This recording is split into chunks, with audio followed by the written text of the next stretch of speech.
आजम्य ऐसे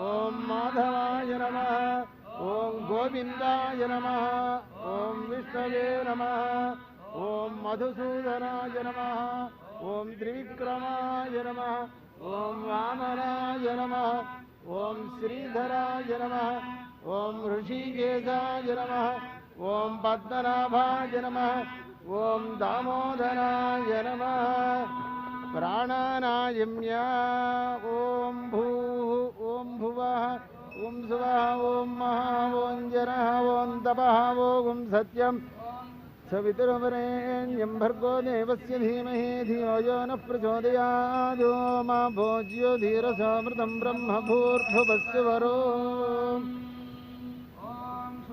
हृदया हाथ में मंगले मुहूर्ते अत्र पृथिव्यां जम्बूद्वीपे भरतवर्षे भरतखण्डे शकाब्दे मेरोर्दक्षिणदिग्भागे श्रीरङ्गस्य उत्तरदिक्प्रदेशे गङ्गाकावेर्योर्मध्यदेशे शोभनस्थले यागमण्डपे समस्तदेवता भगवद्भागवत आचार्यसन्निधौ अस्मिन् वर्तमानव्यावहारिकचान्द्रमानेन श्रीप्रभवादिषष्टि संवत्सराणां मध्ये श्रीप्लवनाम संवत्सरे उत्तरायणे शिशिर ऋतौ माघमासे शुक्लपक्षे पंचम्यां शुभतिथौ स्थिरवासरे शुभवासरे उत्तराभाद्रनक्षत्रयुक्तायां शुभयोग शुभकरणिष्ठायाम् अस्यां शुभतिथौ अस्य श्री भगवतो देवदेवोत्तमस्य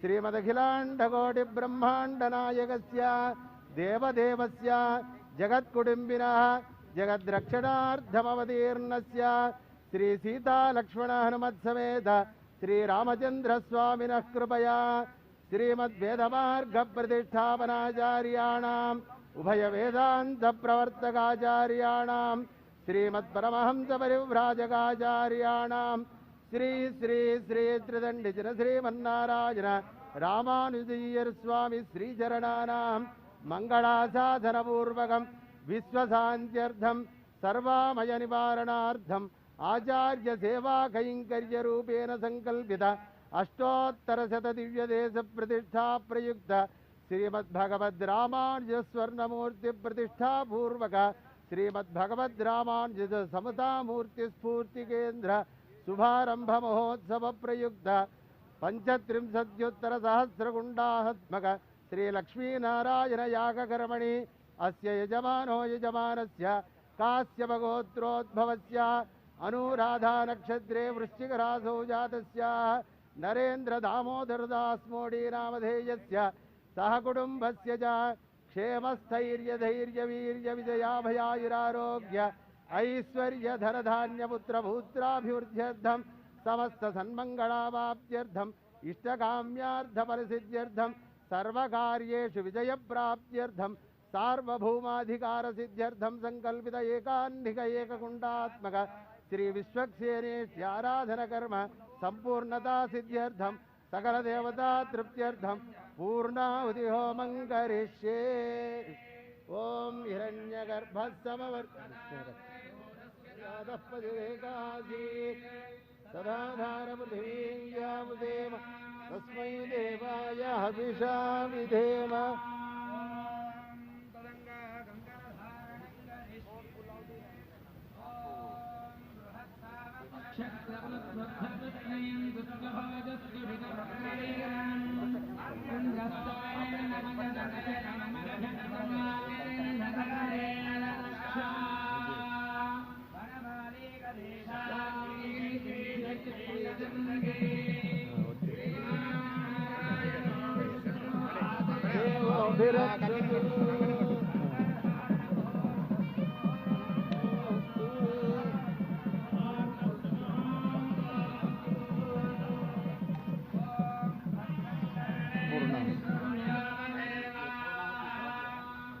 పరిక్రమ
निक्षिप्य समिद्धर्भान् तत्र निक्षिप्य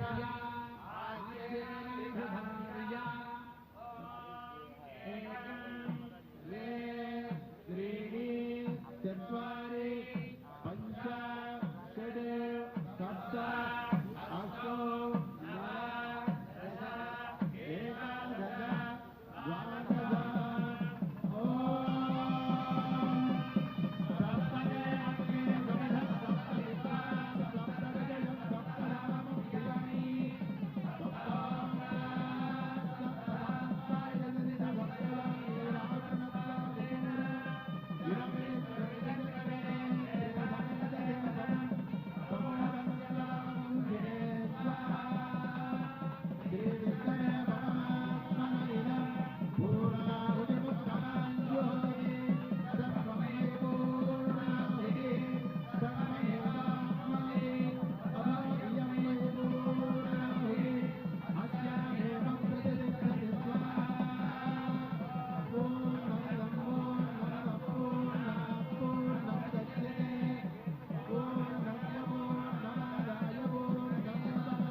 नव दश एकादश द्वादश दर्शनार्थमागतान् भक्तान् प्रोक्षयेत् नमस्ते वार्वपश्चात् नमस्ते दक्षिणाग्निये नारायणीयाय नमः आनन्दप्रियोगपाख्यागतम् ब्रह्मस्वरूपिणे भक्तापवर्गरूपाय नमः चन्द्रचक्रधरे निर्गुणाजगुरुभोधम् मध्यवर्गमध्यस्थं ध्यायेद्यपतिं सदास्मिस्तु अर्घ्यविन्द्राणस्वाम् ओम पुष्पविन्द्राण स्वाम धूपविन्द्राण स्वाम दीपविन्द्राण स्वाम मधुरत्नविन्द्राण स्वाम भूर्भुवस्वस्व ओम त्वं देवानां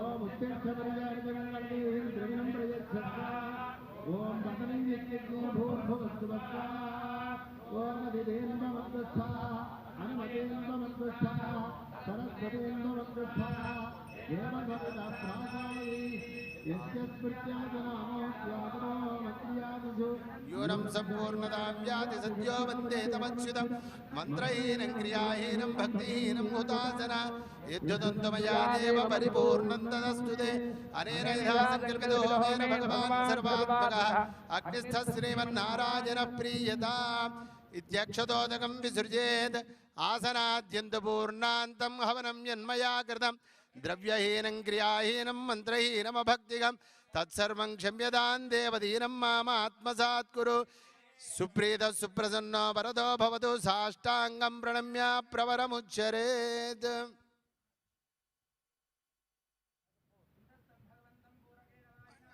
प्रावेश्य हृत्पद्मगतं ध्यात्वा हृस्तं भगवन्तं महाकुम्भे आवाहयेत् आवाहनादि षण्मुद्राः प्रदर्शयेत्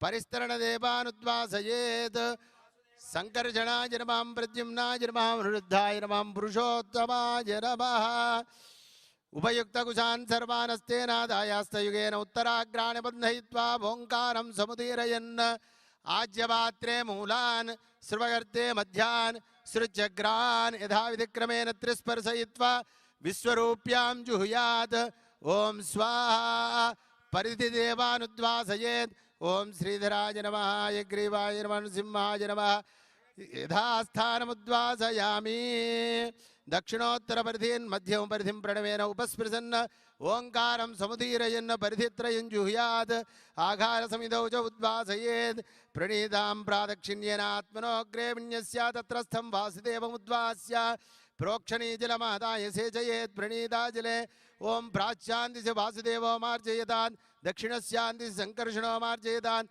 प्रतीच्यान्दिश प्रद्युम्नो मार्जयतान् उदीच्यान्दिश निरुद्धो मार्जयतान् ऊर्ध्वायान्दिश गदाधरो महापुरुषो मार्जयतात् ब्रह्माणमुद्वासयेदोऽङ्गं ब्रह्मणे नमः यथास्थानमुद्वासय ओं याते अग्ने अग्नियातनोऽस्ते ह्यारो आत्मात्मानम् अच्छापसो निकुर्मन्नस्मै निर्यापुरोणि यज्ञो भूत्वा यज्ञमासीदस्वायोनिम् जातवेदो भुव आजायमानः सक्षय एहि क्षत्रवृद्धवृष्णीयं दुष्टभोजस्सुभितमुग्रवीरम् रस्तोमेन पञ्चदशेन मध्यमितं वातेन चकरेण रक्षा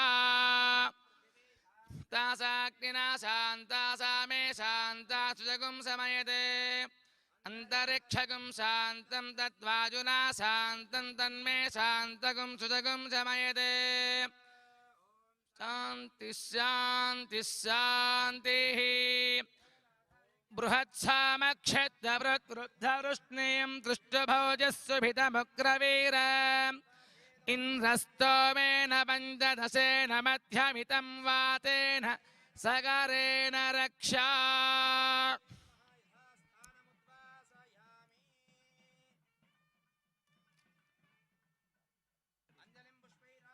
भगवन्तं प्रार्थयेत्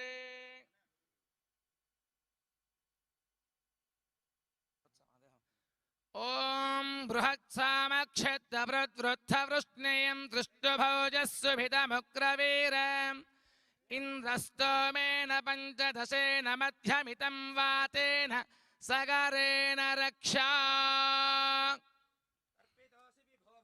होमेनानुलमध्यगा होमद्रव्येषु यद्वीर्यं तदिदं जात् भक्त्या यदग्नौ विहितं यथा चक्रि यथाविधि आराधनं तवैवेदं गृहाण पुरुषोत्तमा भूमोस्खलितपादानां भूमिरेवावलम्बनं त्वयि विप्रतिपन्नानां त्वमेव शरणं विभो अञ्जलिस्थकुसुमान् भगवत्पादमूले समर्प्य व्यस्तास्तप्रणमेत् ॐ मनो हि गुंसि जातवेदो गामस्वं पुरुषं जगत् अभिभ्रदग्न అది పైకన मा परिपादया सम्राजं च विराजं चाभिश्रीर्याजनो गृहे लक्ष्मीराष्ट्रस्य या मुखे तयामासकुं सृजामसि बोल विश्वक्सेन भगवान की यज्ञ भगवान की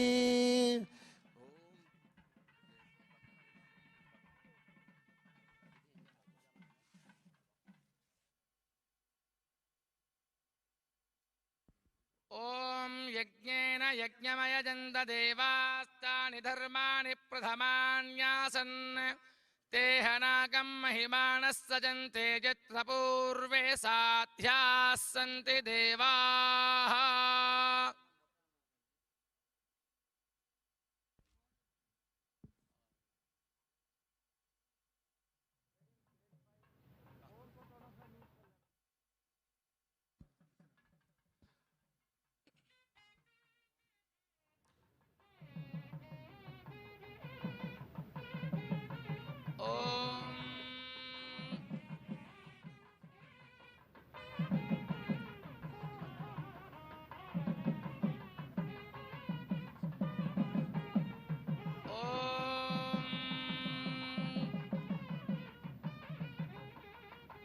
येन देवाः पवित्रेण आत्मानं पुनते सदा तेन सहस्रधारेण पावमान्यः पुनन्तु माम् प्राजापत्यं पवित्रं शतोऽध्यामगं हिरण्मयं तेन ब्रह्मविदो वयं भूतं ब्रह्म पुनीमहे इन्द्रः सुनीति सह मा पुनातु सोमस्त्वस्या वरुणः समीच्या यमो राजा प्रभृणाभिः पुनातु जातवेदामोर्जयञ्च अपवित्रः पवित्रो वा सर्वावस्थाङ्गतोऽपि वा यस्मरेत् पुण्डरीकाक्षं सबाह्याभ्यन्तरः शुचिः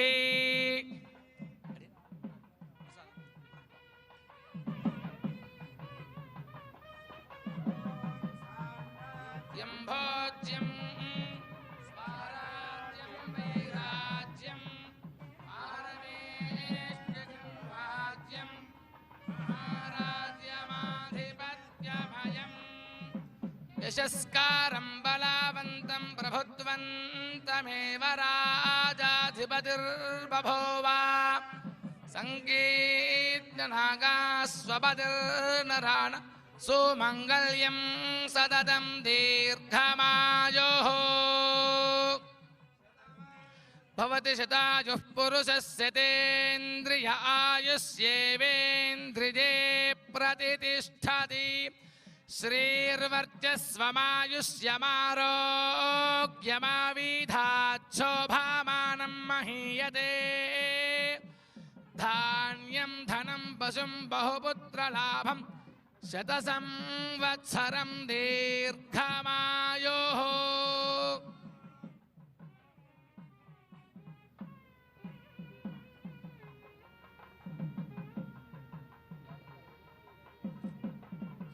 शतं जीवशरदो वर्धमान इत्यभिनिगमो भवति शतमिति शतं दीर्घमायुः जायमानोऽह्नाङ्केतुरुषसामेत्यग्रे भागं देवेभ्यो विदधात्याजन् प्रचन्द्रमास्तिरति दीर्घमायुः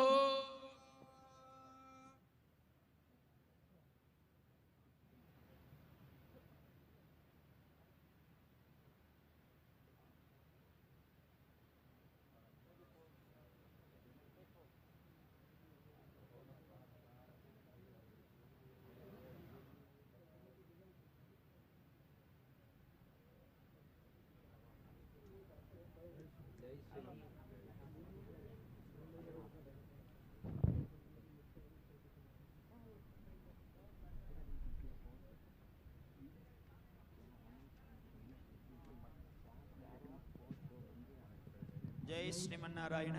ఇష్టిశాలలో విశ్వక్సేనేష్టి పూర్ణాహుతి కార్యక్రమం పూర్తయింది. ఇప్పుడు మన లక్ష్మీనారాయణ సహస్రకుండాత్మక యాగ కార్యక్రమంలో మూడవ నాటి సాయంకాలపు హవన కార్యక్రమంలో నిత్య పూర్ణాహుతి కార్యక్రమాన్ని మనం సంకల్పం చేసుకోవడానికి ముందుగా పంచసూక్త హవన కార్యక్రమాన్ని ప్రారంభం చేస్తున్నాం. ఆయా ఆయా యాగశాలలో ఉండేటువంటి ఉపద్రష్టలు హోతలు అంతా కూడా గమనించి పంచసూక్త హవనము, పరివార హోమము, ప్రాయశ్చిత్త హోమాదుల్ని జరపవలసిందిగా ప్రార్థన చేస్తున్నాం. జై శ్రీమన్నారాయణ. ఓం భూస్వాహాగ్నగహితం ఓం భువస్వాహా వాయవేదం ఓం సువస్వాహా సూర్యాయేదం ఓం భూర్భువస్సువస్వాహా ప్రజాపతగహితం ఓం అదిదేన్వమగ్గుస్థాః అనుమదేన్వమగ్గుస్థాః సరస్వదేన్వమగ్గుస్థాః దేవసవితా ప్రాసాదీః ప్రాణానాయమ్యా.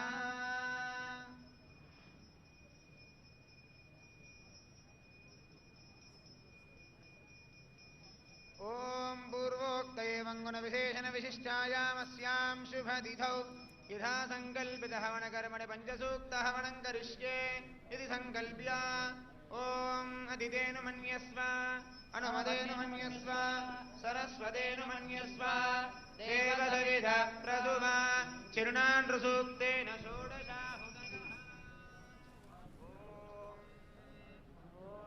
सहस्रशीर्षा पुरुषः सहस्राक्षः सहस्रपात् स भूमिं विश्वतो भृत्वा अद्य तिष्ठद्दशाङ्कुलज्ञ स्वाहा पुरुष एवेदगं सर्वं यद्भूतं यच्च भव्यम् उदामृतत्वस्येषानः यदन्नेनाधिरोहति स्वाहा एतावानद्य महिमा अधोऽध्यायागश्च पूरुषः पादोऽस्य विश्वभूतानि त्रिपादस्यामृतन्ति विस्वाहा त्रिपादोऽर्धोदयेत्पुरुषः पादोऽस्येह भवात् पुनः ततो विश्वं व्यक्रामत् शासनानसने अभिस्वाहा। तो बिल्कुल आपने देखा कि प्रधानमंत्री श्री राम नगर में सबसे पहले यज्ञशाला में प्रधानमंत्री पहुंचे और वहां पर यज्ञ अग्नि प्रज्वलित की गई और प्रधानमंत्री नरेंद्र मोदी ने वहां पर पूजा अर्चना की और अब प्रधानमंत्री अगले कार्यक्रम स्थल की ओर निकल चुके हैं। अश्विनी हमारे साथ जुड़ चुके हैं। अश्विनी, यज्ञशाला के संदर्भ में हमारे दर्शकों को बताइए, क्या कुछ वहां पर किस तरह से इसका निर्माण किया गया है, क्या कुछ इसकी विशेषता है? हाँ चंद्रशेखर, यहाँ की परंपरा है कि जब कभी कोई महान कार्य किया जाता है या मंदिर की स्थापना की जाती है, मूर्ति की स्थापना की जाती है, तो विश्वक सेना इष्टि, अभी प्रधानमंत्री जी ने जो पूजन किया वो विश्वक सेना इष्टि का उन्होंने कार्यक्रम किया। यहाँ पर 144 यज्ञशालाओं में 114 यज्ञ अनुष्ठान किए जा रहे हैं और 1035 होमकुंड बनाए गए हैं। 12 दिनों तक ये पूरा उत्सव चल रहा है। प्रधानमंत्री नरेंद्र मोदी जिस रूप में यहाँ पहुंचे हैं और अब प्रधानमंत्री नरेंद्र मोदी पहुंच चुके हैं जो मुख्य स्थल है जहाँ पर मूर्ति का अनावरण होना है, 216 फीट ऊंची रामानुजाचार्य जी की मूर्ति का। तो प्रधानमंत्री नरेंद्र मोदी इस समय पहुंच चुके हैं इस भव्य दिव्य धाम में, जहां पर रामानुजाचार्य के मूर्ति का लोकार्पण वो करेंगे। और मूर्ति ये अपने आप में विशिष्ट है और विशिष्टाद्वैतवाद के प्रवर्तक रामानुजाचार्य जी रहे, जिन्होंने शंकर के अद्वैत वेदांत से आगे विशिष्टाद्वैत की स्थापना की। और इस समय प्रधानमंत्री नरेंद्र मोदी पहुंच चुके हैं श्री रामनगर स्थित इस दिव्य धाम पर, जहां पर 216 फीट ऊंची प्रतिमा बनाई गई है और अब से कुछ ही क्षणों बाद इसका लोकार्पण होगा समूचे राष्ट्र के लिए, समूची मानवता के लिए। और इससे पहले प्रधानमंत्री ने यज्ञशाला में पहुंच के, जो हमारी परंपरा है और दक्षिण भारत के मंदिरों की जो परंपरा है कि विश्वक सेना इष्टि यानी वैकुंठ धाम के जो प्रहरी हैं उनकी आराधना के बाद ही कोई मंगल कार्य शुरू किया जाता है। इस समय प्रधानमंत्री नरेंद्र मोदी पहुंच चुके हैं समता की मूर्ति के स्थल पर, श्री रामनगर स्थित रामानुजाचार्य आश्रम से सटा हुआ ये मूर्ति, और यहाँ पर प्रधानमंत्री नरेंद्र मोदी का स्वागत कर रहे हैं। और साथ ही साथ जो इस संप्रदाय के रामानुजा आश्रम के चिन्ना जीयर स्वामी हैं, वो भी प्रधानमंत्री नरेंद्र मोदी के साथ हैं। इसके पहले यज्ञशाला में उन्होंने विश्वक सेना इष्टि अनुष्ठान का समापन भी कराया और यहाँ की परंपरा के अनुसार प्रधानमंत्री नरेंद्र मोदी का अभिवादन किया। वैदिक मंत्रोच्चार के बीच में उनको अभिवादन करने के बाद अब प्रधानमंत्री पहुंच चुके हैं मुख्य कार्यक्रम स्थल, जहां पर प्रधानमंत्री नरेंद्र मोदी का स्वागत अभिनंदन किया जा रहा है यहाँ उपस्थित लोगों के साथ। चिन्ना जीयर स्वामी इस मूर्ति के प्रणेता रहे हैं, संकल्पना उन्होंने साकार की। स्टैचू ऑफ इक्वलिटी इसे कहा जाता है, समता की मूर्ति इसे कही जाती है। समता की मूर्ति इसलिए कही जाती है कि जो सनातन संस्कृति का ममत्व और समत्व का सिद्धांत है उसकी अभिव्यक्ति यहाँ पर की गई है। रामानुजाचार्य एक ऐसे संत और समाज सुधारक रहे जिन्होंने इस पूरे उत्तर और दक्षिण के भेद को तो मिटाया ही, सनातन संस्कृति को भी शिखर पर पहुंचाया। प्रधानमंत्री नरेंद्र मोदी पहुंच चुके हैं स्टैचू ऑफ इक्वलिटी यानी समता की मूर्ति स्थल पर, श्री रामनगर स्थित हैदराबाद से तकरीबन 40 किलोमीटर दूर जीवा आश्रम के नजदीक। और ये परिसर तकरीबन 200 एकड़ में है और जो मुख्य मंदिर है यह 45 एकड़ क्षेत्र में बना हुआ है। प्रधानमंत्री नरेंद्र मोदी इस समय मंदिर की तरफ अग्रसर हैं और विशिष्ट बात यह है कि विशिष्टाद्वैतवाद के प्रवर्तक को समर्पित ये मंदिर और साथ ही साथ ये मूर्ति आध्यात्मिक चेतना का केंद्र बिंदु होगा। एक ऐसे सनातन संस्कृति के पुरोधा और महापुरुष के लिए जिन्होंने समाज के सभी वर्गों को, वर्ण, संप्रदाय, जाति, रूढ़ियां सभी को तोड़ते हुए भगवान और भक्त के बीच के सभी अवरोधों को हटाते हुए समानता के सिद्धांत का प्रतिपादन किया। आज से 1000 साल पहले श्री रामानुजाचार्य जी की अगर बात करें तो ऐसे दक्षिण भारत के संत और महान समाज सुधारक जिन्होंने शंकर के अद्वैत सिद्धांत से आगे बढ़कर विशिष्टाद्वैत सिद्धांत का प्रतिपादन किया। इस समय प्रधानमंत्री नरेंद्र मोदी इस समता की मूर्ति स्थल में बने हुए 108 दिव्य देशम का अवलोकन कर रहे हैं। ये 108 दिव्य देशम भगवान विष्णु के ऐसे स्थान हैं जो कि देश भर में अलग अलग स्थानों पर हैं और ये संकल्पना चिन्नाजीयर स्वामी की थी कि सभी विष्णु भगवान के जितने स्थान हैं उन स्थानों को एक जगह पर समेकित रूप में रखा जाए। ये मंदिर परिसर के बाहर जितने दृश्य आपको दिख रहे हैं ये वो सभी 108 दिव्य स्थान हैं जिनमें कि दक्षिण भारत के भी दिव्य स्थान हैं जहाँ पर भगवान विष्णु अलग अलग रूप में हैं। यहाँ पर शेषनाग रक्षा करते हुए भगवान विष्णु क्षीर सागर की सैया में लेटी हुई मुद्रा में है और इस मूर्ति को अलग अलग रूपों में दक्षिण भारत के अलग अलग स्थानों पर भगवान विष्णु के वैष्णव संप्रदाय के अलग अलग स्थानों पर इसकी स्थापना की गई है। तो इस समय चिन्नाजीयर स्वामी और प्रधानमंत्री नरेंद्र मोदी उन स्थानों का भ्रमण कर रहे हैं जो कि 108 दिव्य स्थान हैं। 108 दिव्य स्थान हैं और इन दिव्य स्थानों की अगर बात करें तो इन दिव्य स्थानों में बद्रीनाथ अगर दक्षिण का है तो इन्हीं दिव्य स्थानों में अयोध्या को भी समाहित किया गया है। यहाँ एक तरह से आप देख सकते हैं कि जो श्रीरंगम जो विष्णु मंदिर है, उरायूर का जो विष्णु मंदिर है, प्रधानमंत्री नरेंद्र मोदी उसका अवलोकन कर रहे हैं। पल्लम भू ये थांगड़ी जो स्थिति जगह है वहाँ पर जो विष्णु मंदिर है उसको यहाँ पर स्थापित किया गया है।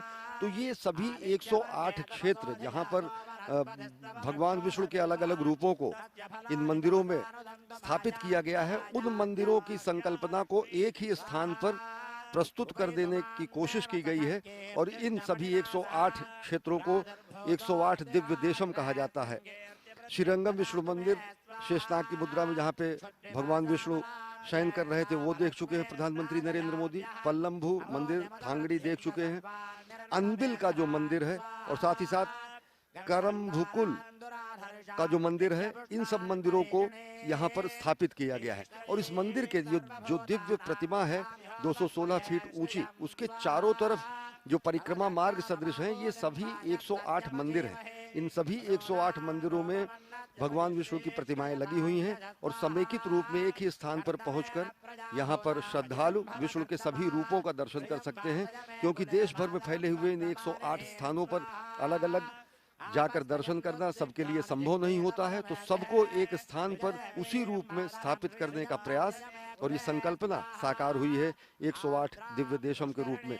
प्रधानमंत्री नरेंद्र मोदी इस समय चिन्नाजीयर स्वामी जो कि इस समूची संकल्पना को साकार करने का श्रेय जिनको जाता है, रामानुजाचार्य संप्रदाय के जो विशिष्ट मतावलंबियों में आचार्य के रूप में हैं, रामानुज आश्रम के जो शीर्ष पदाधिकारी हैं, वो इस समय प्रधानमंत्री नरेंद्र मोदी के साथ हैं और इस पूरे 108 दिव्य देशम के मर्म को प्रधानमंत्री नरेंद्र मोदी को अवगत करा रहे हैं। अब प्रधानमंत्री नरेंद्र मोदी पहुंचे हैं एक अन्य दिव्य देशम पर। अलवार संचित वेंकटेश्वर का जो मंदिर है, थंगमुरु का जो मंदिर है, थिरुवल्लुवर का जो मंदिर है और साथ ही साथ श्री पल्लवीर का जो मंदिर है, ये सारे एक क्रम में मंदिर बने हुए हैं और जैसा कि मैंने बताया कि बेहद अच्छे दक्षिण भारतीय शैली में बने हुए इन मंदिरों में उन प्रतिमाओं को स्थापित किया गया है, उसी रूप में स्थापित किया गया है जिस रूप में मूल रूप में प्रतिमा स्थापित है इन दिव्य विष्णु स्थानम पर। और इस समय प्रधानमंत्री नरेंद्र मोदी भ्रमण कर रहे हैं 108 दिव्य देशम का, जहां पर भगवान विष्णु के 108 मंदिरों को, देश भर में फैले हुए 108 मंदिरों को एक ही स्थान पर स्थापित किया गया है, विग्रह के रूप में, मूर्ति के रूप में। अगर इन स्थानों की बात करें तो यहाँ पर भगवान बद्रीनाथ के धाम को भी स्थापित किया गया है, यहाँ अयोध्या धाम को भी स्थापित किया गया है, साथ ही साथ भगवान वेंकटेश्वर के तिरुपति माला जी का जो मंदिर है उसको भी यहाँ पर स्थापित किया गया है। तो संकल्पना ये है कि अगर श्रद्धालु और कोई भी वैष्णव या कोई भी सनातन धर्म का मतावलंबी यहाँ पर पहुँचता है तो वह इन 108 मंदिरों का भ्रमण करके भगवान के उन सभी रूपों का दर्शन कर सकता है जो देश के अलग अलग हिस्सों में, दक्षिण भारत के अलग अलग हिस्सों में, उत्तर भारत के अलग अलग हिस्सों में स्थापित हैं। इस समय प्रधानमंत्री नरेंद्र मोदी और इस संकल्पना को मूर्त रूप देने वाले चिन्नाजीयर स्वामी दोनों लोग जा रहे हैं मुख्य मूर्ति स्थल की तरफ, जहां पर 216 फीट ऊंची रामानुजाचार्य जी की प्रतिमा बनी हुई है और इस दिव्य भव्य प्रतिमा का आज लोकार्पण, राष्ट्र को समर्पण और समूचे मानव जाति को समर्पित करेंगे प्रधानमंत्री नरेंद्र मोदी। इससे पहले हमने देखा कि यज्ञशाला में पहुंचकर प्रधानमंत्री नरेंद्र मोदी ने वयम राष्ट्रीय जागृयाम पुरोहिता जिसको कहा जाता है कि राष्ट्र को जागृत करने वाले हम पुरोहित हैं, और पुरोहित उसको कहा जाता है जो पुर का हित देखे, यानी कि क्षेत्र का हित देखे, समाज का हित देखे, और अगर देखें तो सार्वभौमिक रूप से राष्ट्र के हित देखने का, राष्ट्र के हित साधन करने का जो पुनीत पुण्य कार्य मिला हुआ है प्रधानमंत्री नरेंद्र मोदी का को, तो उसी संकल्पना को साकार करते हुए वयम राष्ट्रीय जागृयाम पुरोहिता, और उसी संकल्पना को साकार करते हुए प्रधानमंत्री नरेंद्र मोदी इस समय अग्रसर हैं मुख्य मूर्ति स्थल की तरफ, जहां पर इस मूर्ति का अनावरण करेंगे, राष्ट्र को लोकार्पण करेंगे और राष्ट्र को समर्पित करेंगे। सनातन संस्कृति की हमारी परंपरा रही है जिसमें हम कहते हैं कि हम साथ साथ रहें, साथ साथ तप करें, साथ साथ हम राष्ट्र निर्माण करें। प्रधानमंत्री नरेंद्र मोदी का जो विजन है, जो उनकी दूरदृष्टि है, उसके अनुसार उन्होंने कहा सबका साथ, सबका विकास, सबका विश्वास और सबका प्रयास, और जब ये फलीभूत होता है तभी राष्ट्र निर्माण होता है। प्रधानमंत्री नरेंद्र मोदी और चिन्नाजीयर स्वामी और साथ ही साथ मंदिर से संबद्ध अन्य पदाधिकारी इस समय अग्रसर हैं मुख्य मूर्ति स्थल की तरफ, जहां पर आज समता की मूर्ति का अनावरण होगा, समता की मूर्ति का लोकार्पण होगा, और साथ ही साथ देश को और समूचे विश्व को और मानवता को एक नए आध्यात्मिक केंद्र के रूप में प्रदान करेंगे प्रधानमंत्री नरेंद्र मोदी। क्योंकि वैष्णव परंपरा की अगर बात करें तो वैष्णव परंपरा में संत रामानुजाचार्य ने सबसे पहले, आज से 1000 साल पहले 1017 में उनका आविर्भाव हुआ और 1137 में उनका महाप्रयाण हुआ। इस 120 वर्ष के जिंदगी में, इस 120 वर्ष के जीवन काल में उन्होंने समाज की सभी रूढ़ियों पर प्रहार करने का कार्य किया और समभाव का मंत्र उन्होंने दिया। समत्व और ममत्व का जो मंत्र है सनातन संस्कृति का, उसको उन्होंने स्थापित किया। और प्रधानमंत्री नरेंद्र मोदी इस समय आप देख सकते हैं कि कितना बेहद विहंगम दृश्य था। अनेक मंदिरों के जो गोपुर थे, मंदिर के जो स्थान थे, वो पूरे के पूरे इस मूर्ति के चारों तरफ 108 रूपों में उनको स्थापित किया गया है, जो कि इस पूरे धाम को, पूरे इस क्षेत्र को बेहद दिव्य और भव्य बनाते हैं। कल्पनातीत है ये निर्माण।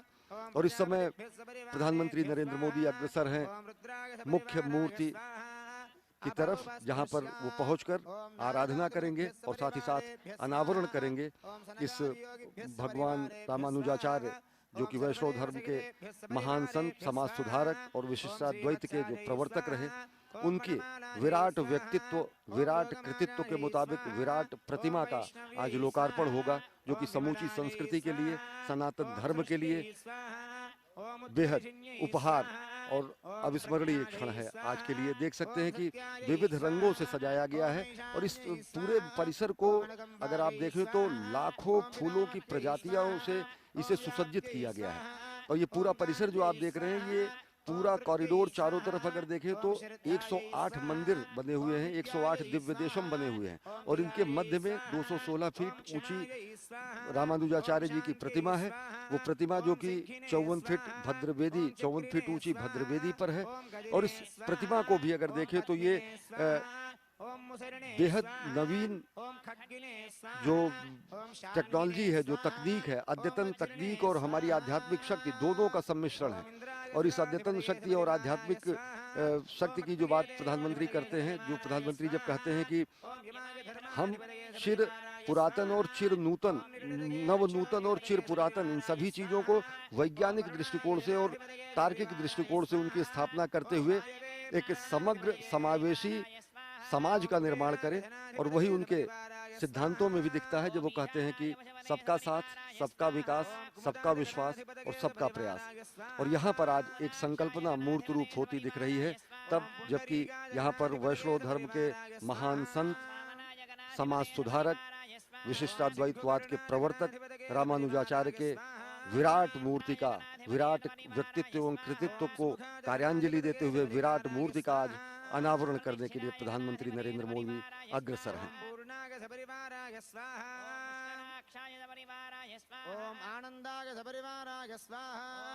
विशिष्टाद्वैत की अगर बात करें तो भगवान शंकर ने जब कहा अहम ब्रह्मास्मि, भगवान शंकर ने जब कहा तत् त्वम असि, यानी कि वह तुम हो, जब भगवान शंकर ने तादात्म्य की बात की, जब भगवान शंकर ने ब्रह्मात्मैक्य की बात की, तो समाज का एक ऐसा भी भक्त वर्ग था जो कि वो तादात्म्य इसलिए नहीं स्थापित कर पाया कि वह अपने को ब्रह्म सदृश नहीं मान सकता था।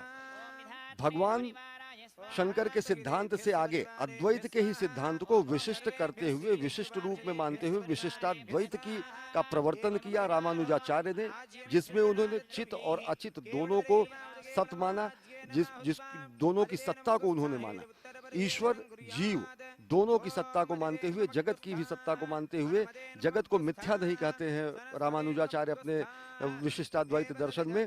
और इन सब को सत्य मानते हुए भक्ति परायण होकर और शरणागति होकर भक्ति के मार्ग पर चलते हुए ईश्वर की प्राप्ति करना, और ईश्वर की प्राप्ति का जो उनका रूप है वो रूप है मोक्ष। और मोक्ष परमलोक गमन की जगह बंधन से मुक्ति, अज्ञान से मुक्ति। शंकराचार्य ने अज्ञान से मुक्ति को मोक्ष कहा, इन्होंने बंधन से मुक्ति को मोक्ष कहा।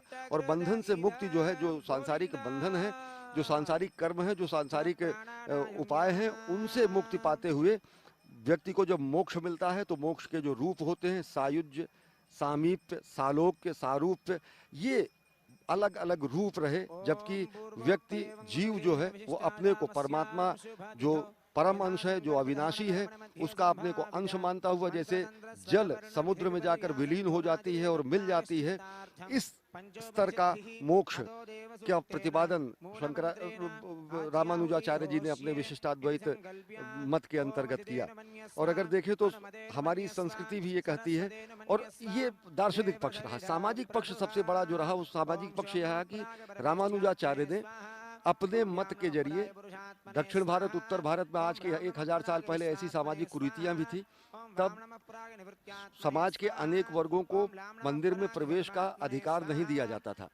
उस अधिकार के लिए क्रांति दूत के रूप में रामानुजाचार्य जी प्रकट हुए। और उन्होंने एक कथा इनसे संदर्भित ये है कि जब गुरु ने इनको गुरु मंत्र दिया, नमो नारायण का महामंत्र दिया, अष्ट मंत्र उन्होंने दिया, अष्टाक्षरी मंत्र दिया, तो उन्होंने कहा कि आप इसको गुप्त रखें और इसको व्यक्त न करें, और यही आपके मोक्ष और बंधन मुक्ति का कारण होगा। प्रधानमंत्री नरेंद्र मोदी आज पहुंचे हैं इसी महापुरुष को श्रद्धांजलि देने के लिए, कार्यांजलि देने के लिए, श्रद्धा सुमन अर्पित करने के लिए। और साथ ही साथ यहाँ पर प्रधानमंत्री नरेंद्र मोदी आज उस प्रतिमा का अनावरण करेंगे जो कि 216 फीट ऊंची है और दिव्य धाम। स्वाहा ओम स्वाहा ओम स्वाहा ओम स्वाहा ओम स्वाहा ओम स्वाहा ओम स्वाहा ओम भूस्वाहा अग्निगेदम ओम भुवस्वाहा वायवेदम ओम सुवस्वाहा सूर्याहेदम ओम भूर्भुवस्वस्वाहा प्रजापतगेदम ओम अदितेन्वमग्गुस्थाः अनुमतेन्वमग्गुस्थाः सरस्वतेन्वमग्गुस्थाः प्रासावीः प्राणानायम्यः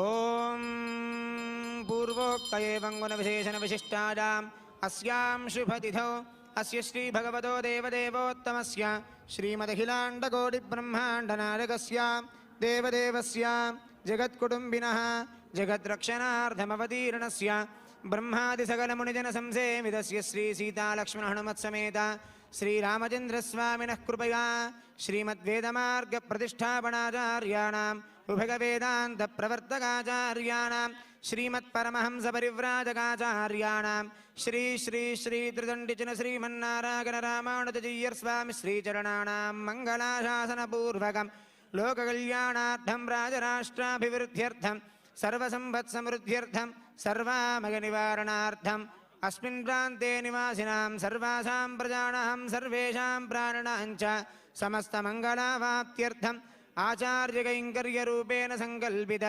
अष्टोत्तरशतदिव्यदेशदत्तद्भगवन्मूर्तिगत श्रीभगवद्रामानुजसुवर्णमूर्तिप्रतिष्ठापूर्वक श्रीभगवद्रामानुजसमतामूर्तिस्फूर्तिकेन्द्रनामक समारोह शुभारम्भमहोत्सवप्रयुक्त द्वादशाह्निका द्वादशेष्टिसहित अष्टाक्षरी मन्त्रकोटिहवनपूर्वक पञ्चत्रिंशदुत्तरसहस्रकुण्डात्मक श्रीलक्ष्मीनारायण महायागकर्मणि यद्यत्र दिग्यदशसाजङ्काले साजमज्ञाराधना परिपूर्णता सिद्ध्यर्थं सकलदेवता तृप्त्यर्थं पूर्णाहुतिहोमं करिष्ये इति सङ्कल्प्य ॐ अदितेनुमन्यस्व अनुमतेनुमन्यस्व सरस्वतेनुमन्यस्व देवसविधः प्रसुवा पूर्णाहुतिद्रव्यमभ्यर्चयेत्।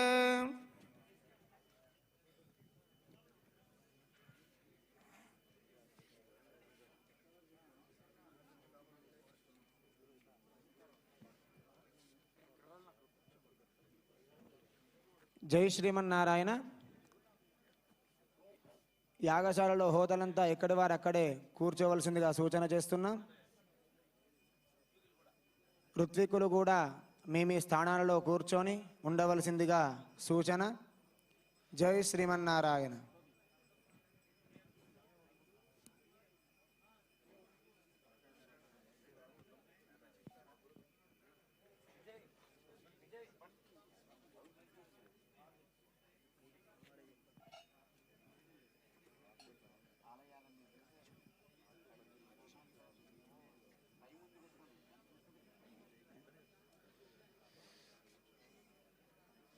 जय श्रीमन्नारायण.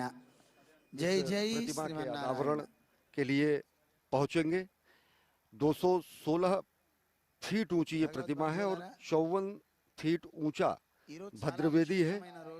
और ये भद्रवेदी जो है, ये भद्रवेदी इसलिए वहां पर बनाई गई है कि जिससे इस भव्य आकार को और दिव्य दिया जा सके. आप देख सकते हैं प्रधानमंत्री नरेंद्र मोदी धीरे धीरे इस प्रतिमा के शीर्ष बिंदु तक पहुंचने वाले हैं. उस शीर्ष बिंदु पर पहुंचने के बाद वहां पर पूजा अर्चना करेंगे. पूजा अर्चना करने के साथ साथ वहां पर आराधना करेंगे प्रधानमंत्री नरेंद्र मोदी और इस मूर्ति को लोकार्पण करेंगे समूचे राष्ट्र के लिए, समूची मानवता के लिए. विशिष्टाद्वैत की अगर बात करें तो आचार्य शंकर के बाद उन्हीं के अद्वैत सिद्धांत को तार्किक रूप से और शोधित करते हुए विशिष्टाद्वैत का प्रवर्तन किया रामानुजाचार्य ने. और दक्षिण भारत और उत्तर भारत में तत्कालीन सामाजिक कुरीतियों का भी उन्मूलन उन्होंने किया. रामानुजाचार्य जी की ही शिष्य परंपरा में रामानंद रहे. रामानंद जी की ही शिष्य परंपरा में कबीर, रैदास और तुलसीदास जैसे महान विभूतियों का नाम है. और अगर देखें तो इन पूरे के पूरे भारतीय इतिहास में भक्ति आंदोलन की अगर जो बात करते हैं उसके प्रवर्तक के रूप में भी रामानुजाचार्य को देखा जा सकता है. और बेहद विहंगम दृश्य, सूर्य अस्ताचल की ओर, समूचा नभ इस समय इस अद्भुत विहंगम क्षण का साक्षी बनने के लिए समूचा क्षेत्र यहाँ पर हजारों की संख्या में लोग मौजूद हैं. और विश्व कल्याण की कामना करते हुए, वसुधैव कुटुंबकम की कामना को साकार करते हुए, संगच्छध्वम संवद्धध्वम सम वो मनांसी जानताम की संकल्पना को साकार करते हुए और अंततः राष्ट्र निर्माण में सबका साथ, सबका विकास, सबका विश्वास और सबका प्रयास के सिद्धांत को चरितार्थ करते हुए इस समय प्रधानमंत्री नरेंद्र मोदी धर्मपरायण स्वरूप में पहुंच रहे हैं। विशिष्टाद्वैतवाद के प्रवर्तक, संत, महापुरुष, महान समाज सुधारक रामानुजाचार्य की प्रधानमंत्री इस समय भद्रवेदी पर पहुंच चुके हैं और आप देख सकते हैं कि किस तरीके से 36 हाथियों को इस भद्रवेदी पर स्थापित किया गया है और इस स्वर्ण कमल जैसी सदृश पंखुड़ियों पर भगवान की ये पूरी मूर्ति है और भगवान रामानुजाचार्य यहाँ पर पद्मासन की मुद्रा में है और विशिष्ट मुद्रा उनकी जो है वो आराधना करती हुई मुद्रा है और अपने आप में ये मूर्ति और ये पूरा का पूरा प्रांगण, पूरा का पूरा परिसर विशिष्ट रूप में अलौकिक और आध्यात्मिक संचेतना से आपको भर देगा यहाँ पर आने पर। और भगवान रामानुजाचार्य की जो वहाँ पर प्रतिरूप है, इस मूर्ति के नीचे एक छोटा प्रतिरूप रखा गया है, उसकी आराधना कर रहे हैं और पुष्पांजलि अर्पित कर रहे हैं। कार्यांजलि के रूप में राष्ट्र निर्माण करते हैं प्रधानमंत्री नरेंद्र मोदी। धर्मपरायण रूप में, भारत भारतीयता के ध्वजवाहक के रूप में, सनातन संस्कृति के संवाहक के रूप में इस समय पुष्पांजलि अर्पित कर रहे हैं रामानुजाचार्य जी को, जो कि भारत में सामाजिक कुरीतियों को समाप्त करने वाले, समता के सिद्धांत को स्थापित करने वाले और साथ ही साथ सभी का एक समान ईश्वर और भक्त के बीच के सभी अवरोधों को समाप्त करने वाले क्रांतिदूत के रूप में रहे रामानुजाचार्य।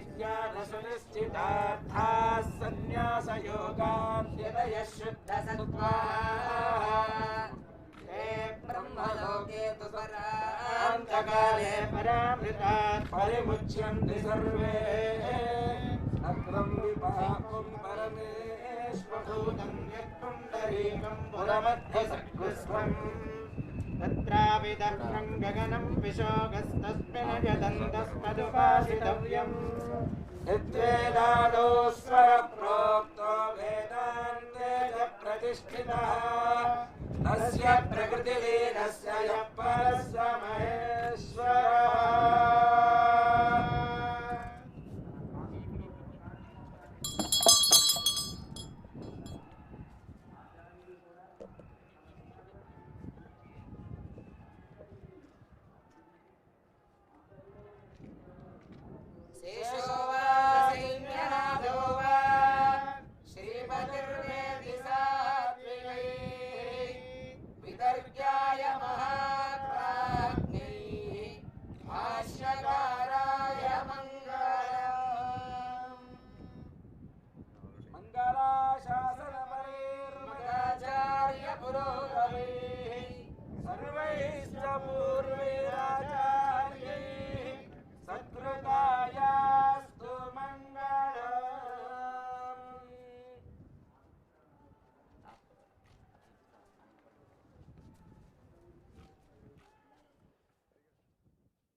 यह कार्यांजलि है और साथ ही साथ समता का सिद्धांत जिसे कहा जाता है, समतामूलक समाज के निर्माण के लिए आजीवन संघर्षरत और नवीन मत के प्रवर्तक, विशिष्टाद्वैतवाद के प्रवर्तक रामानुजाचार्य जी को ये सच्ची श्रद्धांजलि है। और साथ ही साथ आज जबकि समाज में अभी भी अनेक रूढ़ियां हैं और अनेक स्थितियां ऐसी हैं, तो उनके लिए उन रूढ़ियों या फिर सामाजिक कुरीतियों को मद्देनजर रामानुजाचार्य जी की शिक्षाएं, उनके उपदेश, उनके सिद्धांत जैसे 1000 वर्ष पहले प्रासंगिक और समीचीन थे, वैसे ही आज हैं। और निश्चित तौर से ममत्व और समत्व का सिद्धांत समूची मानवता के लिए वर्षों वर्षों तक, हजारों वर्षों तक, आने वाले हजारों वर्षों तक उसी तरीके से प्रासंगिक रहेंगे। इस समय प्रधानमंत्री नरेंद्र मोदी पहुंचे हैं इस प्रतिमा का अनावरण करने के बाद, और यहाँ पर एक 3D लेजर शो का आयोजन किया गया है। उसे प्रधानमंत्री उसका अवलोकन करेंगे। रामानुजाचार्य जी के जीवन से जुड़े हुए अनेक रूपों को यहाँ पर प्रदर्शित किया गया है और अब उद्बोधन है चिन्नाजीयर स्वामी का। जय श्रीमन नारायण। प्रिय भगवत बंधुओं, आज एक ऐतिहासिक दिवस है। अपने विश्व को समता का संदेश 1000 साल पहले जो महानुभाव रामानुजाचार्य स्वामी जी महाराज दिए थे, उनकी श्री मूर्ति, जिसको समता मूर्ति कहते हैं, और उसी मूर्ति का अनावरण कार्यक्रम करने के लिए मान्य महोदय, अपना पवित्र भारत देश का प्रधानमंत्री श्रीमान नरेंद्र मोदी जी यहाँ पर पधारे हैं। श्री रामायण में वाल्मीकि भगवान कहते हैं, तमेवं व्रत संपन्नम। रामचंद्र भगवान को व्रत संपन्न कहते हैं और लोकनाथोपमं नाथम मेदिनी अकामयता। श्री रामचंद्र भगवान राजा होना है ऐसा लोगों ने नहीं चाहा, ये धरती मां चाह रही थी।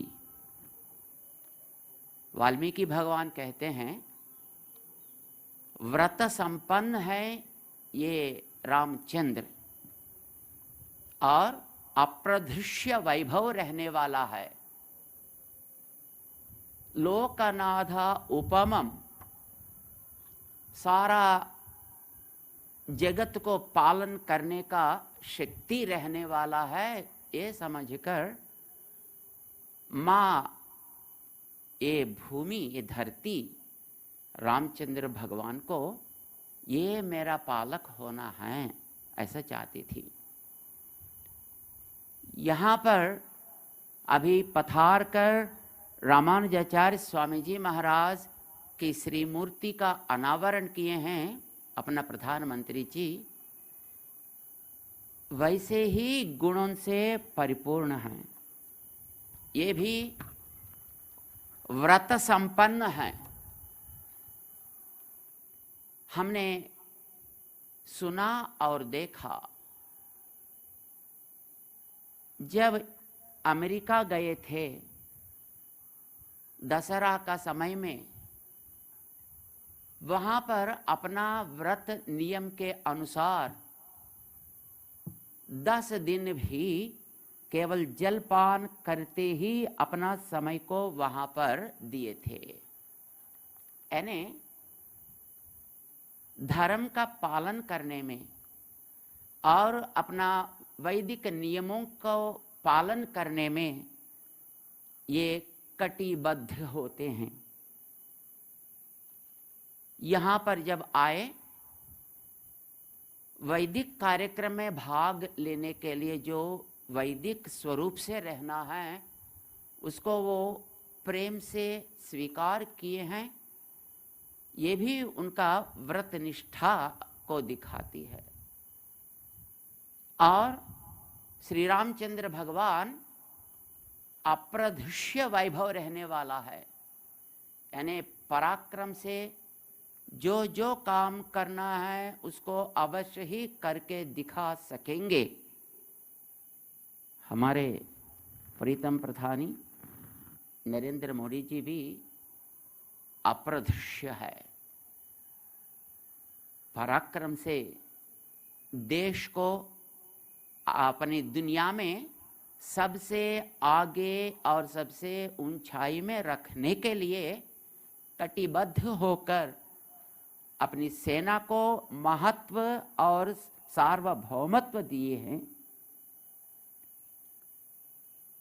देश में रहने वाले गर्व से मैं भारत हूं, मैं हिंदू हूं, ऐसा अपने दिल में हाथ रखकर कहने का ताकत ये आने के बाद ही हुआ है।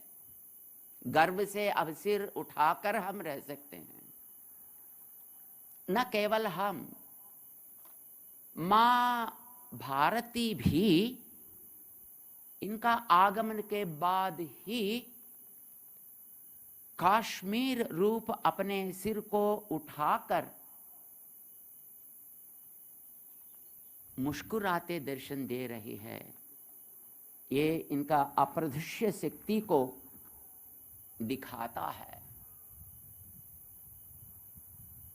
संसार में अपने देश में रहने वाले हर प्रकार की जनता, चाहे वो कोई भी हो, वो सब मिलकर सबके साथ और सबका विकास की नारा से ये देश को आगे बढ़ा रहे हैं। जैसे रामचंद्र भगवान सबको एक कुटुंब बनाकर अपना स्थान को इतिहास में शाश्वत रखे हैं। श्रीमान माननीय मोदी जी भी वैसे ही गुणों से पूर्ण रहते हुए अपना भारत का महत्व को दुनिया में सिर झुकाकर, सिर उठाकर रहने के लिए जो भी करना है वो सब करके दिखा रहे हैं। और उनके अलावा कौन इसी समता मूर्ति को अनावरण करने के लिए अधिकारी बनते हैं? वे प्यार से यहाँ तक प्रयास करके आकर आज भगवद रामानंद स्वामी जी की समता मूर्ति का अनावरण किए हैं। उसके लिए हम बहुत बहुत आभारी हैं। श्री रामानंद स्वामी जी महाराज का एक स्टैम्प वो लोकार्पण करने के समय में श्रीमान मोदी जी 40 मिनट तक रामानुजाचार्य स्वामी जी महाराज की समता स्फूर्ति के बारे में अत्यंत महत्वपूर्ण विषय को वो बताए थे। और ऐसा महान विभूति के अलावा श्री रामानुजाचार्य स्वामी जी महाराज की इसी समता मूर्ति का अनावरण करने के लिए अधिकारी कौन बनते हैं? वे यहाँ पधार कर अभी इस कार्यक्रम करके अपना देश का महत्व को बढ़ाएं, जिसके लिए हम उनके स्वागत समर्पण करते हुए इस सु अवसर पर यहाँ पर पधारे सो हमारे केंद्र मंत्री श्रीमान किशन रेड्डी जी को आह्वान करेंगे। इस सु अवसर पर 2 शब्द आप इस स्वागत समर्पण के रूप में अर्पण करें। श्रीमान किशन रेड्डी जी।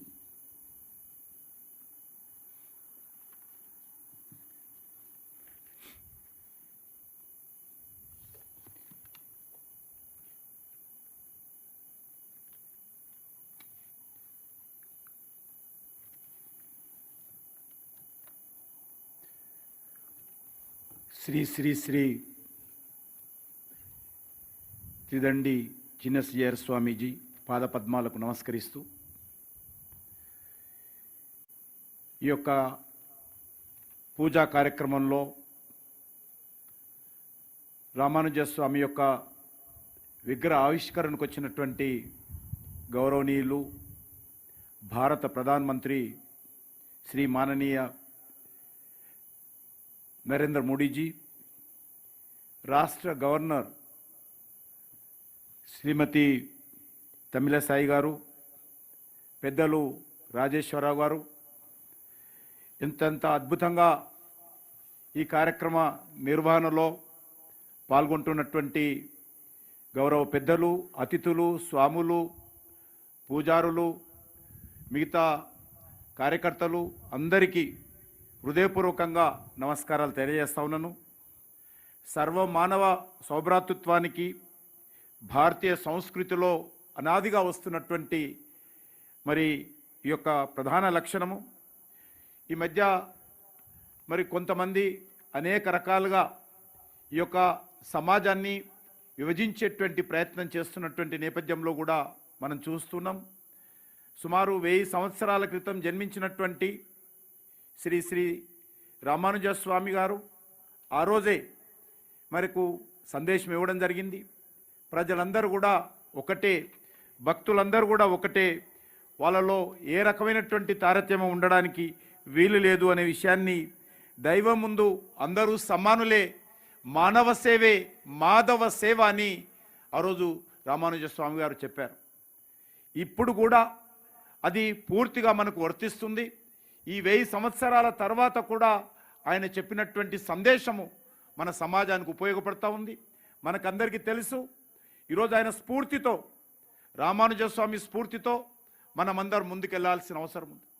ఈరోజు శ్రీ శ్రీ శ్రీ చిన్నజీయర్ స్వామి గారు గత 7-8 సంవత్సరాలుగా ఒక యజ్ఞంలాగా, ఒక తపస్సులాగా అహోరాత్రులు శ్రమించి అనేక మంది భక్తులను ఏకం చేసి ఈ యొక్క గొప్ప కళాఖండాన్ని, ఒక పవిత్ర స్థానాన్ని, ఈరోజు ఒక ఆధ్యాత్మిక కేంద్రాన్ని ఈరోజు మన ప్రపంచానికి అందించారు, హిందూ సమాజానికి అందించారు.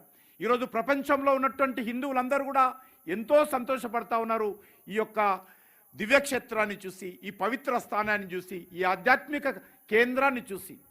మనకందరికీ తెలుసు, ఒక చిన్న దేవాలయం నిర్మించాలంటే ఎంత కష్టమవుతుందో.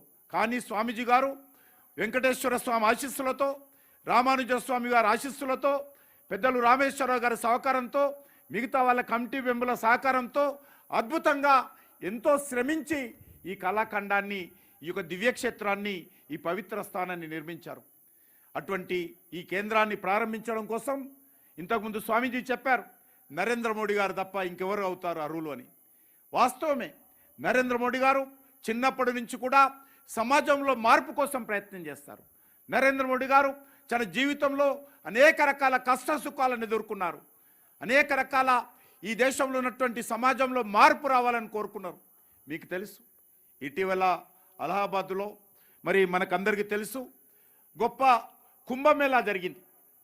ఆ కుంభమేళాలో లక్షలాది మంది ప్రజలు, ప్రపంచవ్యాప్తంగా ఉన్నటువంటి హిందువులు, సాధులు, సంతులు అనేక మంది పాల్గొన్నారు. ఆ రోజు నరేంద్ర మోడీ గారు ఆ కార్యక్రమం చివరన వెళ్ళి ముందు దేవుణ్ణి పూజిస్తూ, గంగమ్మను పూజిస్తూ, తర్వాత వారు పూజించారు. అక్కడ పారిశుద్ధ కార్మికులకు పాదపూజ చేశారు. ఆ రకంగా నరేంద్ర మోడీ గారు ఈ దేశంలో ఉన్నటువంటి అన్ని వర్గాల ప్రజలు సమానంగా ఉండాలి, అన్ని వర్గాల ప్రజలు సంతోషంగా ఉండాలని ఈరోజు రామానుజ స్వామి యొక్క అడుగుజాడల్లో, వారి స్ఫూర్తితో, వారి స్పిరిట్తో, వారు చూపించినటువంటి బాటలో ఈ దేశాన్ని పరిపాలిస్తున్నారు నరేంద్ర మోడీ గారు. అంతేకాదు, ఇటీవల కాశీలో మనమందరం చూసాం, ఒక అద్భుతమైనటువంటి దేవాలయాన్ని, మరి అక్కడ దివ్య కాశీ, భవ్య కాశీ అన్నటువంటి ఒక అద్భుతమైనటువంటి దేవాలయాన్ని నిర్మాణం చేయడం జరిగింది.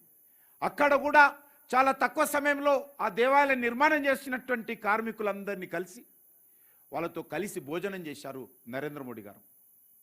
అంటే ఈరోజు మనం అర్థం చేసుకోవాల్సింది, రామానుజ స్వామి గారు ఏదైతే చెప్పారో ఆ రోజు, ఈరోజు మనమందరం కూడా దాన్ని పాటించాల్సిన అవసరం ఉంది. అదే స్ఫూర్తితో నరేంద్ర మోడీ గారు గత 7 సంవత్సరాలుగా పరిపాలన చేస్తూ ఉన్నారు.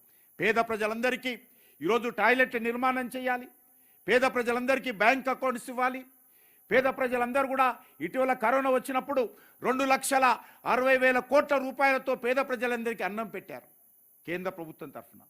అది ఈరోజు మనకు ఇవన్నీ నిర్వహిస్తూ ఉన్నారంటే రామానుజ స్వామి చూపించినటువంటి బాట, వారు ఇచ్చినటువంటి సందేశము మనం ఈరోజు అమలు చేస్తూ ఉన్నాము.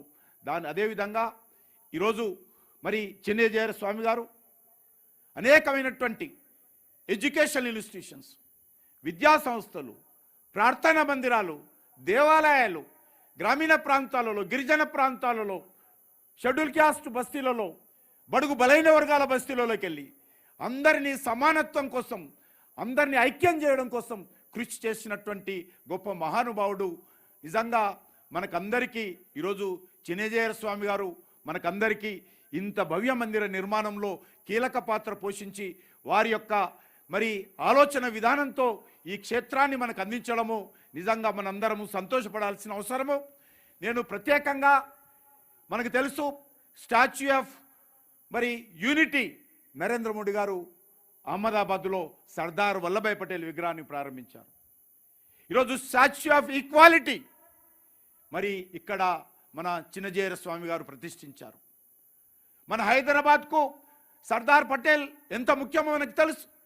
మన స్వాతంత్రం రావడం కోసం 3 రంగుల జెండా ఎగరడం కోసం సర్దార్ పటేల్ ఆ రోజు 1 సంవత్సరం ఆలస్యంగా మన స్వాతంత్రం తీసుకురావడంలో మనకు సర్దార్ పటేల్ సహకరించారు. ఈరోజు ప్రజలందరూ కూడా సమానంగా ఉండాలి, దేవుడి ముందు అందరూ సమానులే అనేటువంటి భావనతో ఈరోజు ఈ యొక్క రామానుజ స్వామి యొక్క విగ్రహాన్ని స్టాచ్యూ ఆఫ్ ఈక్వాలిటీ పేరుతో ఈరోజు చిన్నజీయర్ స్వామి గారి యొక్క ఆశీస్సులతో నరేంద్ర మోడీ గారు పూజా కార్యక్రమంతో ఈరోజు మనం ఆవిష్కరించుకోవడం జరిగింది. కాబట్టి ఈ హైదరాబాద్ నగరం రానున్న రోజుల్లో ప్రపంచ చిత్రపటంలో మరి ప్రపంచం సంబంధించినటువంటి పర్యాటక రంగంలో ఒక కేంద్రంగా ఇది నిలవబోతా ఉంది. మరి ఈ సందర్భంగా నేను మరొకసారి స్వామీజీ పాదపద్మాలకు నమస్కరిస్తూ దీన్ని సహకరించినటువంటి ప్రతి ఒక్కరికి నా తరఫున, ప్రభుత్వం తరఫున, కేంద్ర ప్రభుత్వం తరఫున అందరికీ హృదయపూర్వకమైనటువంటి ధన్యవాదాలు, కృతజ్ఞతలు తెలియజేసుకుంటూ దేశ ప్రజలు, హిందువులు తప్పకుండా ఈ యొక్క పుణ్యక్షేత్రాన్ని, ప్రపంచంలో ఉన్నటువంటి హిందువులందరూ కూడా ఈ పుణ్యక్షేత్రాన్ని దర్శించుకుంటారు, ఈ యొక్క రామానుజ స్వామి యొక్క ఆశీస్సులు పొందుతారు. జీవితంలో ప్రతి ఒక్కరు కూడా ఏ రకంగానైతే కాశీ వెళ్ళాలో, ఏ రకంగానైతే వెంకటేశ్వర స్వామి దర్శనం చేసుకోవాలో అదేవిధంగా రానున్న రోజుల్లో ఈ దివ్యక్షేత్రాన్ని, ఈ ఆధ్యాత్మిక కేంద్రాన్ని కూడా తప్పకుండా దర్శించుకుంటారు. ఆ దిశలో కేంద్ర ప్రభుత్వం తరఫున అన్ని రకాలుగా దేశంలో, ప్రపంచంలో ఉన్నటువంటి హిందువులు రావడం కోసం అన్ని రకాలుగా మేము ప్రయత్నం చేస్తాము. స్వామివారి ఆశీస్సులతో ముందుకు తీసుకెళ్తామని కోరుకుంటూ మరొకసారి ఈ అవకాశాన్ని కల్పించినటువంటి స్వామివారికి, మిగతా పెద్దలందరికీ హృదయపూర్వకమైనటువంటి కృతజ్ఞతలు తెలియజేసుకుంటూ సెలవు తీసుకుంటున్నాను. జై శ్రీమన్నారాయణ.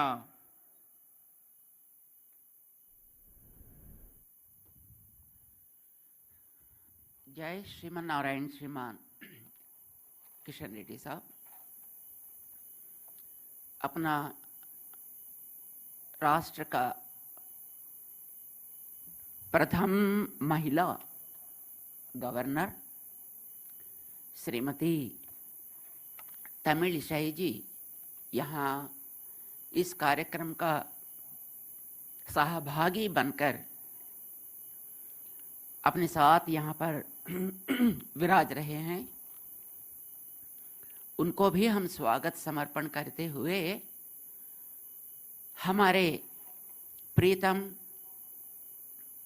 प्रधानी श्रीमान नरेंद्र मोदी जी से हम अनुरोध करेंगे, इस समता मूर्ति का अनावरण सुअवसर पर वे समाज को और दुनिया को संबोधित करें और प्रेरणा दें। प्रीतम श्रीमान नरेंद्र मोदी जी।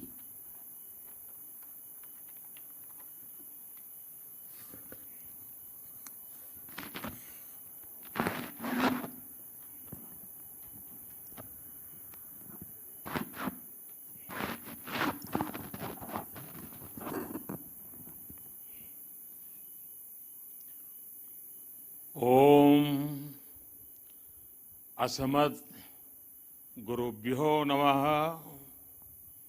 ओम श्रीमते रामानुजाय नमः। कार्यक्रम में हमारे साथ उपस्थित तेलंगाना की राज्यपाल डॉक्टर तमिलसाई जी, पूज्य श्री जीयर स्वामी जी,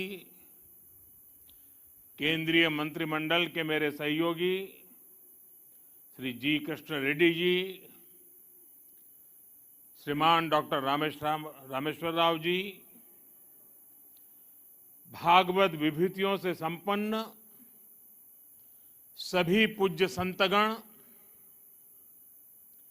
देवी और सज्जनों, आज मां सरस्वती की आराधना के पावन पर्व वसंत पंचमी का शुभ अवसर है। मां शारदा की विशेष कृपा अवतार श्री रामानुजाचार्य जी की प्रतिमा इस अवसर पर स्थापित हो रही है। मैं आप सभी को वसंत पंचमी की भी शुभकामनाएं देता हूं। मैं मां सरस्वती से ये प्रार्थना करता हूं कि जगतगुरु रामानुजाचार्य जी का ज्ञान विश्व का पथ प्रदर्शन करे। साथियों, हमारे यहां कहा गया है, ध्यान मूलम गुरु मूर्ति,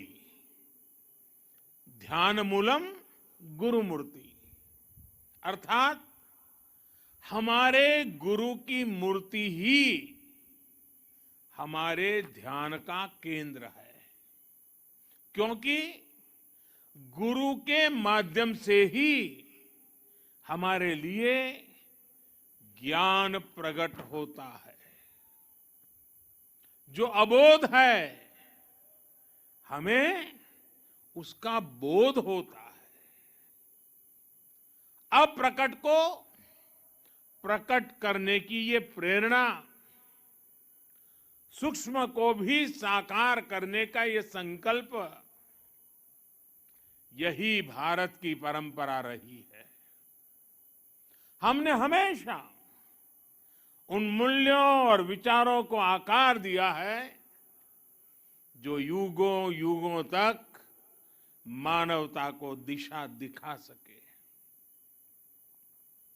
आज एक बार फिर जगत गुरु श्री रामानुजाचार्य जी की इस भव्य विशाल मूर्ति के जरिए भारत मानवीय ऊर्जा और प्रेरणाओं को मूर्त रूप दे रहा है। रामानुजाचार्य जी की ये प्रतिमा उनके ज्ञान, वैराग्य और आदर्शों की प्रतीक है।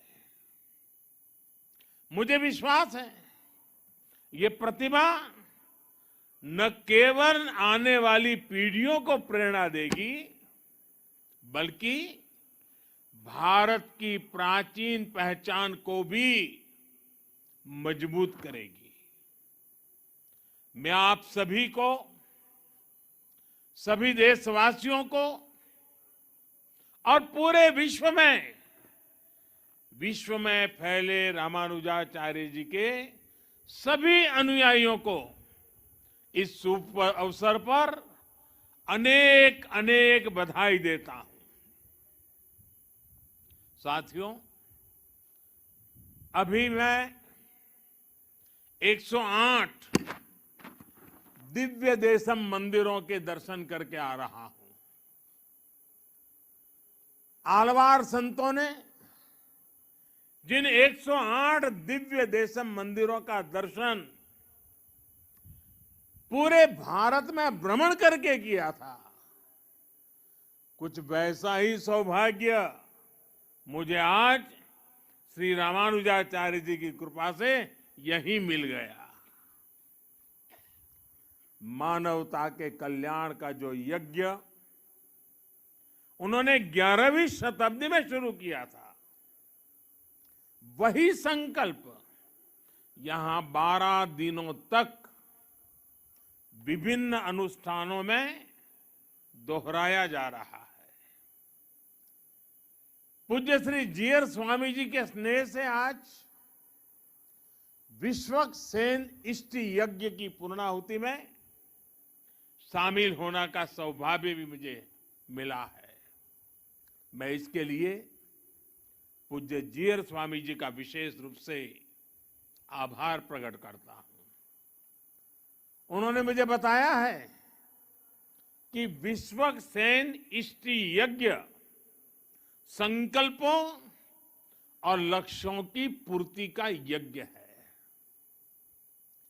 मैं इस यज्ञ के संकल्प को देश के अमृत संकल्पों की सिद्धि के लिए नतमस्तक होकर के समर्पित करता हूं। इस यज्ञ का फल मैं अपने 130 करोड़ देशवासियों के सपनों की पूर्ति के लिए अर्पित करता हूं। साथियों, दुनिया की अधिकांश सभ्यताओं में, अधिकांश दर्शनों में किसी विचार को या तो स्वीकार किया गया है या फिर उसका खंडन किया गया है।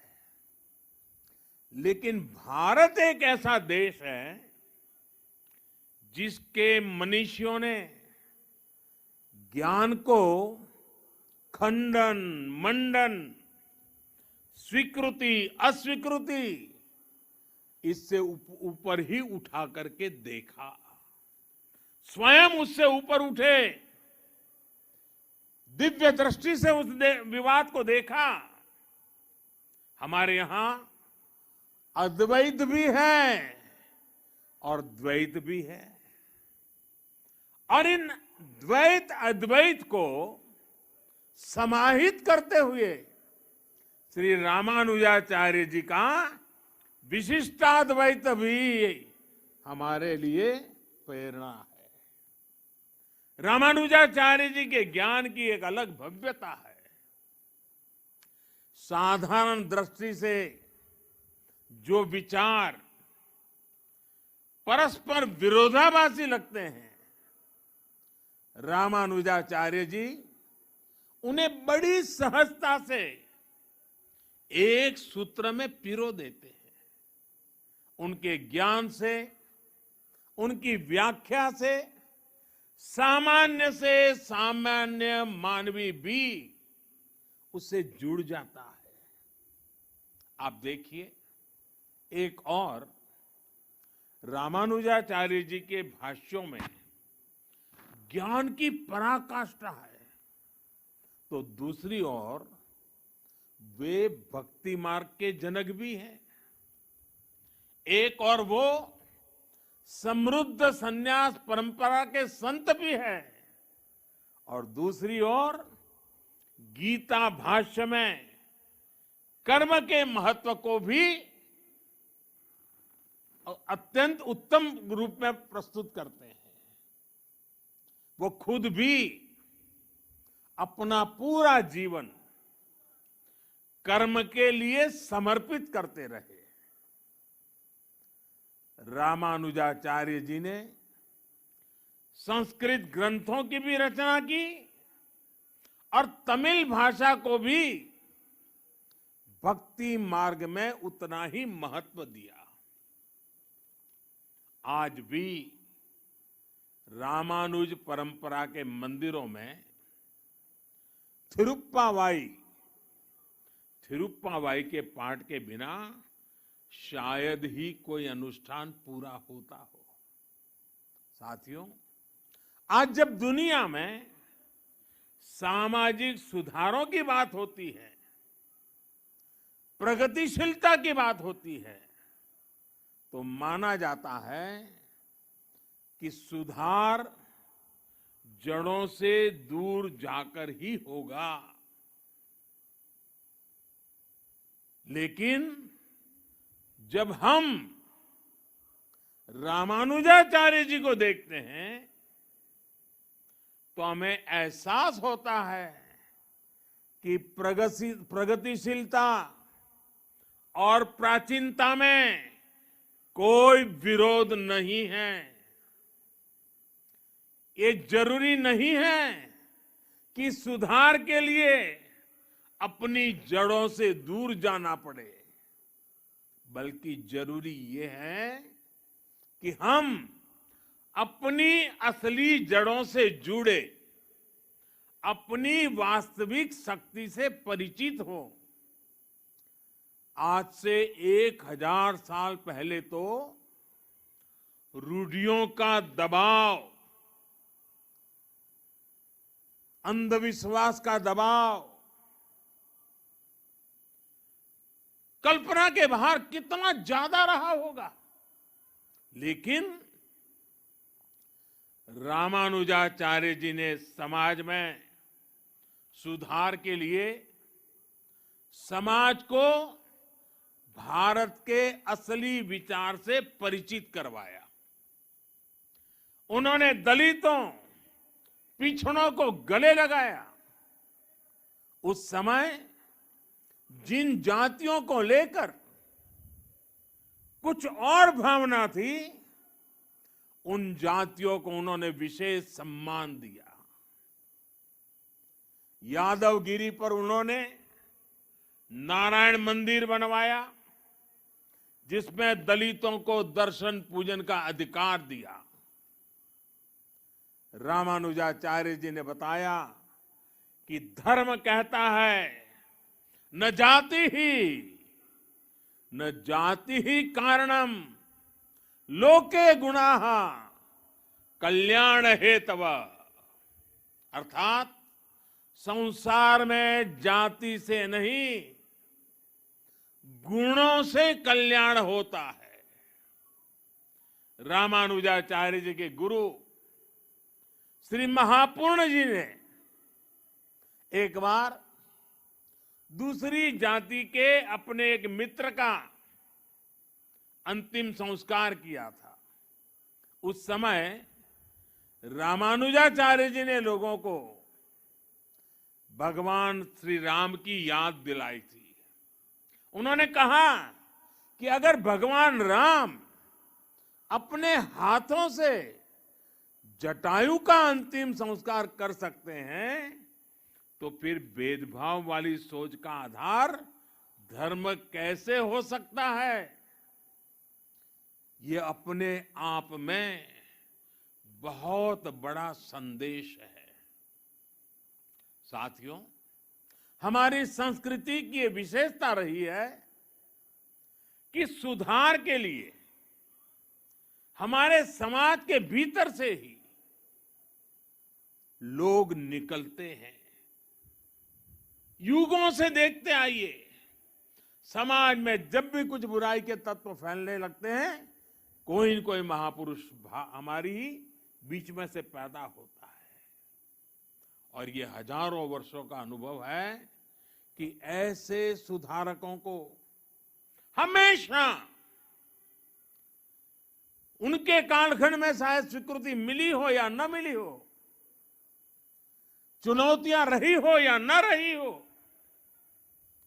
संकट झेलने पड़े हो या न पड़े हो, विरोध भी सहना पड़ा हो, लेकिन उस विचार में, उस तत्व में उतनी ताकत रहती थी, उनका कन्विक्शन इतना जबरदस्त होता था कि वो समाज की बुराइयों के खिलाफ लड़ने के लिए अपनी पूरी शक्ति लगा देते थे। लेकिन जब समाज इसे समझ पाता है तो जिसका कभी विरोध होता है उसको स्वीकृति भी उतनी तेजी से मिलती है, सम्मान और आदर भी उतना ही मिलता है। ये इस बात का सबूत है कि बुराइयों के पक्ष में कुरीतियों के पक्ष में, अंधविश्वास के पक्ष में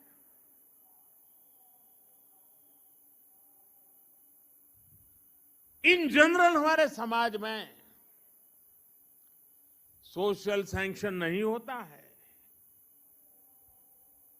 जो बुराई से लड़ते हैं, जो समाज को सुधारते हैं, हमारे यहां उन्हें ही मान और सम्मान मिलता है। भाइयों और बहनों, आप सब लोग रामानुजाचार्य जी के जीवन के विभिन्न आयामों से परिचित है। वो समाज को सही दिशा देने के लिए अध्यात्म के संदेशों का भी प्रयोग करते थे और व्यावहारिक जीवन का भी। जाति के नाम पर जिनके साथ भेदभाव होता था, रामानुजाचार्य जी ने उन्हें नाम दिया थिरुकुलधार, यानी लक्ष्मी जी के कुल में जन्म लेने वाला श्रीकुल या देवीय जन। वो स्नान करके आते समय अपने शिष्य धनुर्दास के कंधे पर हाथ रखकर आते थे। ऐसा करके रामानुजाचार्य जी छुआछूत की बुराई को मिटाने का संकेत देते थे। यही वजह थी कि बाबा साहब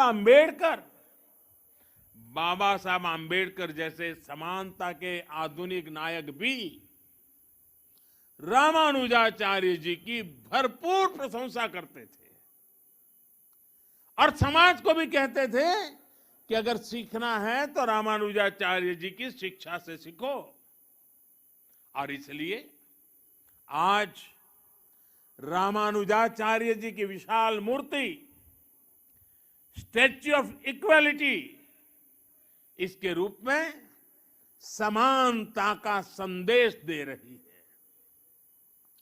इसी संदेश को लेकर आज देश सबका साथ, सबका विकास, सबका विश्वास और सबका प्रयास के मंत्र के साथ अपने नए भविष्य की नींव रख रहा है।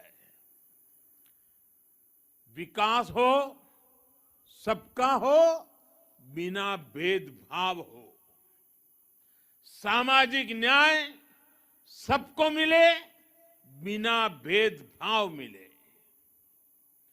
जिन्हें सदियों तक प्रताड़ित किया गया, वो पूरी गरिमा के साथ विकास के भागीदार बने।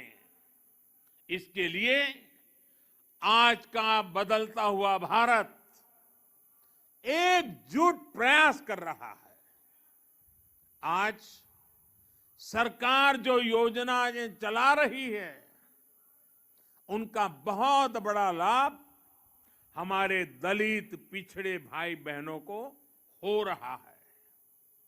चाहे पक्के घर देना हो या फिर उज्ज्वला का मुफ्त कनेक्शन, गैस कनेक्शन, चाहे 5 लाख रुपए तक मुफ्त इलाज की सुविधा हो या फिर बिजली का मुफ्त कनेक्शन, चाहे जनधन बैंक खाते खोलना हो या फिर स्वच्छ भारत अभियान के तहत करोड़ों शौचालयों का निर्माण करना हो।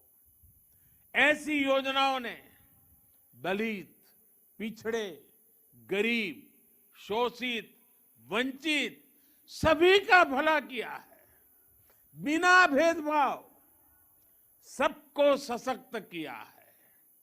साथियों, रामानुजाचार्य जी कहते थे, उरिय गल्लुकुल वेड़मिल्ले, अर्थात सभी जीव समान है। वो ब्रह्म और जीव की एकता की बात ही करके रुकते थे, ऐसा नहीं थे। वो वेदांत के इस सूत्र को स्वयं भी जीते थे।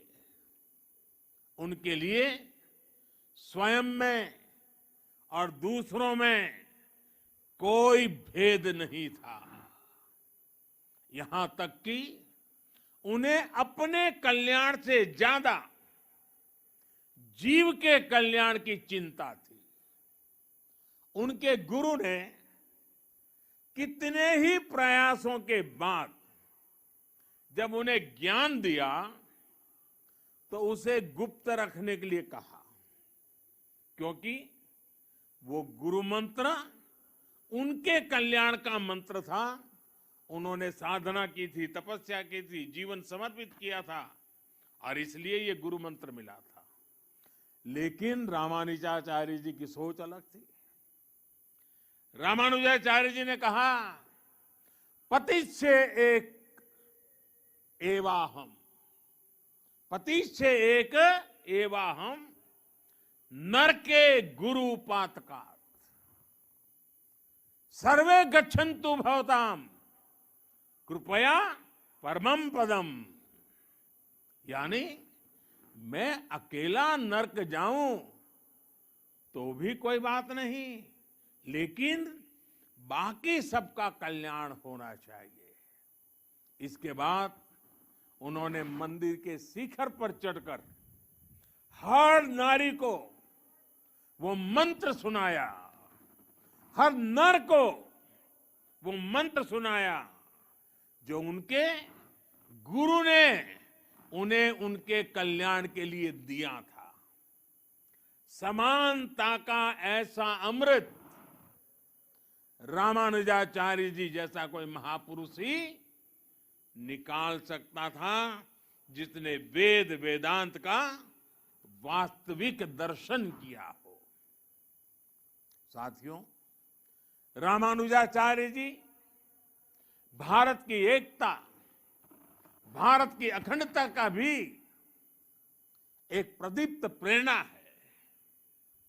उनका जन्म दक्षिण में हुआ, लेकिन उनका प्रभाव दक्षिण से उत्तर और पूरब से पश्चिम तक पूरे भारत पर है।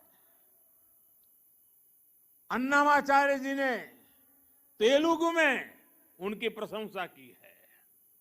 कनकदास जी ने कन्नड़ भाषा में रामानुजाचार्य जी की महिमा गाई है। गुजरात और राजस्थान में अगर आप जाएंगे तो वहां भी अनेक संतों के उपदेशों में रामानुजाचार्य जी के विचारों की सुगंध में महसूस होती है। और उत्तर में रामानंदीय परंपरा के गोस्वामी तुलसीदास जी से लेकर कबीरदास तक हर महान संत के लिए रामानुजाचार्य परम गुरु है। एक संत कैसे अपनी आध्यात्मिक ऊर्जा से पूरे भारत को एकता के सूत्र में पिरो देता है, रामानुजाचार्य जी के जीवन में हम ये देख सकते हैं। इसी आध्यात्मिक चेतना ने गुलामी के सैकड़ों वर्षों के कालखंड में भारत की चेतना को जागृत रखा था। साथियों, ये भी एक सुखद संयोग है, श्री रामानुजाचार्य जी पर यह समारोह उसी समय में हो रहा है जब देश अपनी आजादी के 75 साल मना रहा है। आजादी के अमृत महोत्सव में हम स्वाधीनता संग्राम के इतिहास को याद कर रहे हैं। आज देश अपने स्वाधीनता सेनानियों को कृतज्ञ श्रद्धांजलि दे रहा है। अपने इतिहास से हम अपने भविष्य के लिए प्रेरणा ले रहे हैं, ऊर्जा ले रहे हैं। इसलिए अमृत महोत्सव का यह आयोजन आजादी की लड़ाई के साथ साथ हजारों सालों की भारत की विरासत को भी समेटे हुए हैं। हम जानते हैं, भारत का स्वाधीनता संग्राम केवल अपनी सत्ता और अपने अधिकारों की लड़ाई भर नहीं था। इस लड़ाई में एक तरफ अपनी वैश्विक मानसिकता थी, तो दूसरी तरफ जी और जीने दो का विचार था। इसमें एक और ये नस्लीय श्रेष्ठता और भौतिकवाद का उन्माद था तो दूसरी ओर मानवता और आध्यात्म में आस्था थी। और इस लड़ाई में भारत विजयी हुआ, भारत की परंपरा विजयी हुई। भारत के स्वाधीनता संग्राम में समानता, मानवता और अध्यात्म की वो ऊर्जा भी लगी थी जो भारत को रामानुजाचार्य जी जैसे संतों से मिली थी। क्या हम गांधी जी के बिना अपने स्वाधीनता संग्राम की कल्पना कर सकते हैं? और क्या हम अहिंसा और सत्य जैसे आदर्शों के बिना गांधी जी की कल्पना कर सकते हैं? आज भी गांधी जी का नाम आते ही वैष्णवजन तो तेने रे कहिए, ये धुन हमारे अंतर मन में बजने लगती है। इसके रचयिता नरसिंह मेहता जी रामानुजाचार्य जी की भक्ति परंपरा के ही महान संत थे।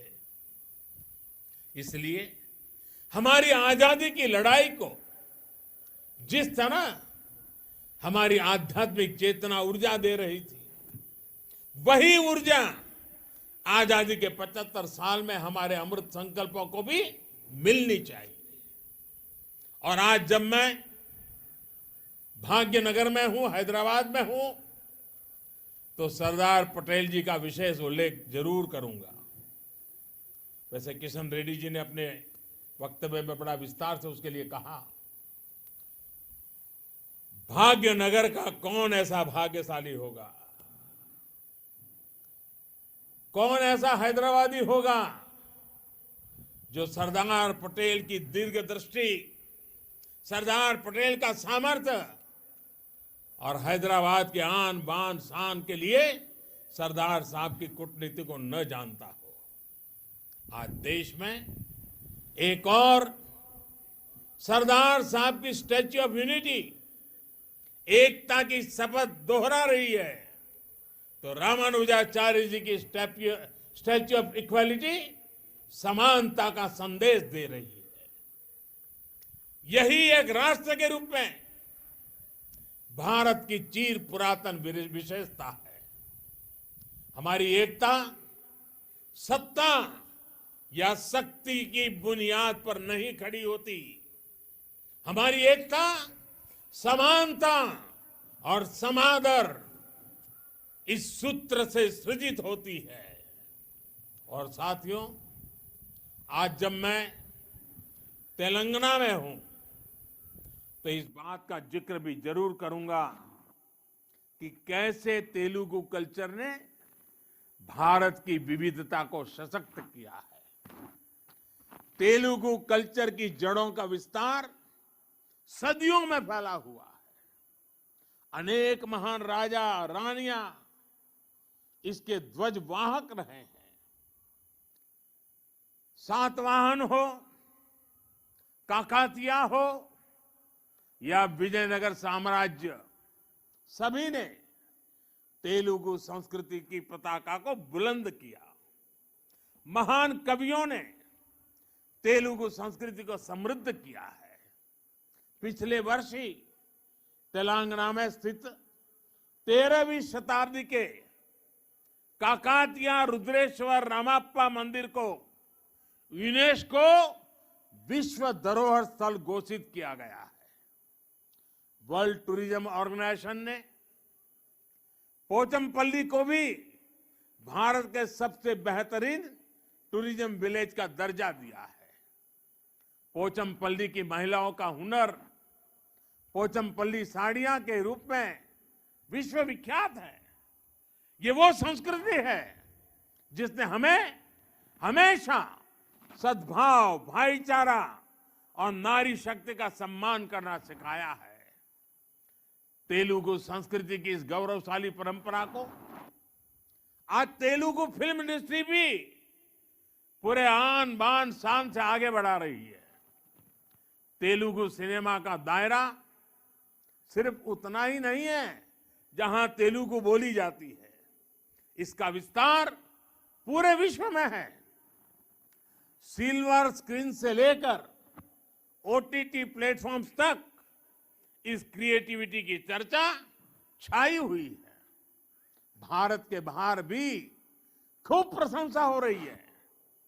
तेलुगु भाषी लोगों का अपनी कला और अपनी संस्कृति के प्रति ये समर्पण सभी के लिए प्रेरणा समान है।